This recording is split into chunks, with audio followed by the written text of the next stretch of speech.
Hi guys! Hello again and again, and this is WARAY and welcome back to my YouTube channel. So, today's video po ay gagawa po tayo ng spring roll. So, ang spring roll naman natin, ang ingredient natin ay walang iba naman kundi yung normal na ginagawa natin na spring roll. Pero, may mix siya. May pagbabago siya.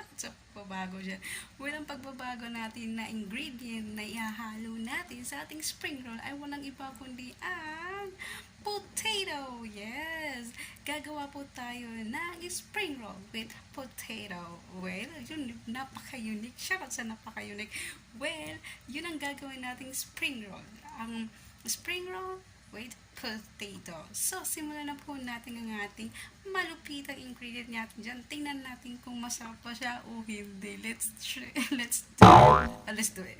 Yes, let's do this. So, let's go. Simulan na po natin.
A few moments later.